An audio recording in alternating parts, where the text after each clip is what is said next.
तो गुर लो, अभी मैंने एनिमे हिस्ट्री के सबसे बड़ा इवेंट को विटनेस किया। Attack on Titan final season part 3 part 1। देखो भाई, जितना मैं इस एनिमे से चिढ़ता हूं कि भाई ये भकलंडों की तरह इतना कौन खींचता है अपने आखिरी सीजन को, एंड जो अभी हमने देखा है वो पूरी तरीके से एंड भी नहीं था। लेकिन खैर, इस बार इनका ये एपिसोडिक रबड़ी रोना से अच्छा इन्होंने एक पूरे घंटे का स्पेशल बनाया हुआ है, जो कि 2 चैप्टर्स में डिवाइडेड है, जिसमें पहला दी रंबलिंग है एंड दूसरा दी सिनर्स है। एंड हाँ भाई, अटैक ऑन टाइटन के कुछ स्पॉयलर्स होंगे इसमें, तो ध्यान देके आगे चलना। क्योंकि अगर इस मिनी मूवी को बहुत ही छोटे में समराइज करके बताऊं तो गुरु, जैसी सी कहानी है कि जिसको हम शुरू से ही हीरो मान के चलते हुए देखते आ रहे थे, पता चलता है कि फाइनल में वही असली कहानी का विलन है। सो एरन के प्लान के अनुसार उसकी रंबलिंग रुकती नहीं है, वो पूरा मूड बना के आया है कि अगर अपनों को आजाद रखना है तो दूसरों की आजादी छीननी होगी। और इस केस में फिर से ये सर्कल कोई स्पाइरल का रूप ना ले ले, इससे अच्छा सबको ही मार देना होगा। I mean, सबको ही मार देना होगा, क्योंकि जब हमसे लड़ने के लिए कोई जिंदा ही नहीं रहेगा तो लड़ना किस बात का। तो एरन अपनी पूरी रंबलिंग से पूरी सिविलाइजेशन को तबाह करते हुए लाखों करोड़ों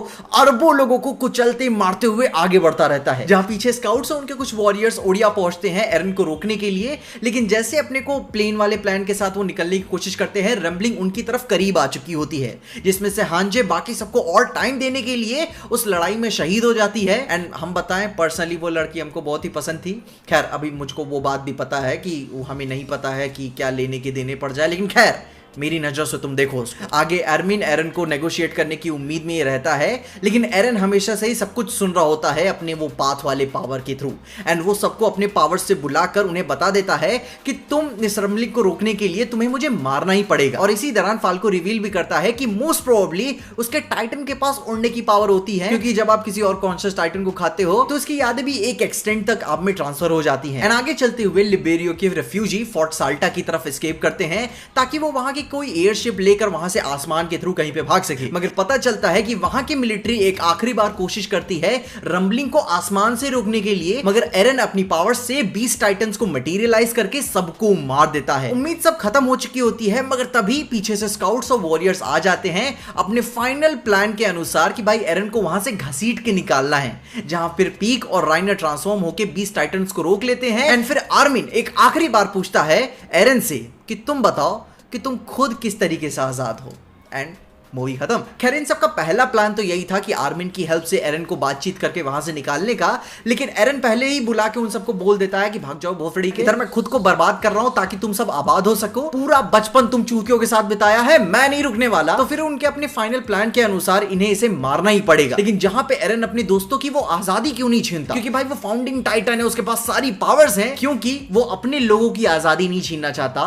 वो उनको पूरा कंट्रोल देता है कि भाई तुम्हें जैसे भी करना है, जो भी करना है वो तुम करो। एंड इन दी एंड अगर उसके दोस्त आते हैं उसे मारने रोकने के लिए किसी भी तरीके से, तो वो उनसे पूरी ईमानदारी से अपनी पावर्स के थ्रू लड़ेगा, पूरी जान लगाकर, बस उनसे उनकी आजादी नहीं छीनेगा। लेकिन अभी भी उस बात पे आते हैं कि ये उसको अभी डायरेक्टली मारती क्यों नहीं, क्योंकि बातचीत वाला मामला तो खत्म हो चुका है। क्योंकि यहां पे फिर केस आता है मिकासा वाली अप्रोच का, क्योंकि भाई वो एरन को अपने कॉन्शियस के थ्रू वो मरने नहीं दे सकती, लेकिन वो एक बीच का रास्ता भी बचता है कि मोस्ट प्रोबेबली एरन को मारने से पहले हम उसे घसीट के निकाल सकते हैं वहां से, जो कि हम सब ये बात जानते हैं कि ये क्लोज टू इम्पॉसिबल है, क्योंकि भाई वो फाउंडिंग टाइटन है, बाकी सारे टाइटन्स की सुप्रीम बीइंग्स की पावर रखता है। और जैसे हमने इतना पॉप कल्चर देखा ही है कि हम सब बता सकते हैं कि लंबी कहानियों का अंत मौत से ही होता है। अब खैर, कौन कैसे क्या मरेगा वो तो आगे एनीमे में ही देख के पता चलेगा। लेकिन इसके ओरिजिनल जो मांगा राइटर थे, इसकी मास जेनोसाइड वाली कंट्रोवर्शियल एंडिंग को एक्सटेंड करते हुए उन्होंने इसे थोड़ी सी और तरीके से एंड किया है। एंड हाँ, मैं बाकी सारे मांगा रीडर्स को कमेंट्स में भाई रिक्वेस्ट करना चाहूंगा कि स्पॉयलर्स मत देना, हाइप बिल्ड करो, लोगों का मजा मत खराब करना। एंड अब अगर इसके मजे वाले फैक्टर की बात करें तो भाई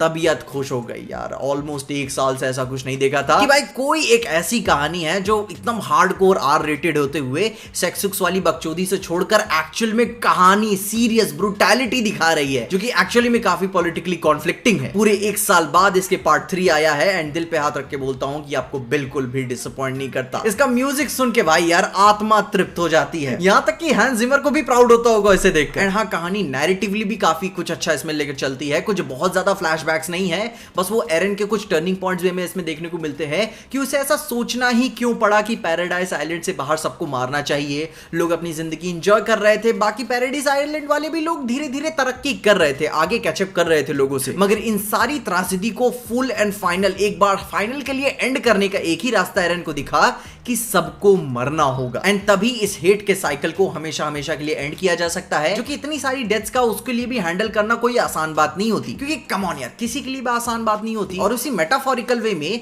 जब मेन कहानी चल रही होती है, हमें भाई एरन देखने को ही नहीं मिलता। मतलब कि टाइटन के अंदर का उसका व्यू क्या है, वो कैसे सोच रहा है, क्या एक्सप्रेशन है, बिल्कुल ही नहीं देखने को मिलता। नो भी अपन के फाइनल में देखने को मिलेगा कि अभी वो कैसा फील कर रहा है। मगर यार ये जो पूरी रंबलिंग वाली फील थी कि लोग भाग रहे हैं, कितने टाइटन्स की टीम से ही मर जा रहे हैं, कितने तो टाइटन्स के आने से पहले ही खुद को मार दे रहे हैं, बच्चे बूढ़े जवान सब के सब एक एक करके कुचले जा रहे हैं। और जब वो सारे टाइटन्स गुजर जाते हैं तो दूर दूर तक बस उनके पैरों की निशानी बचते हैं और कुछ नहीं। वो होपलेस डेस्परेट मौत का सन्नाटा आप देख पाते हो।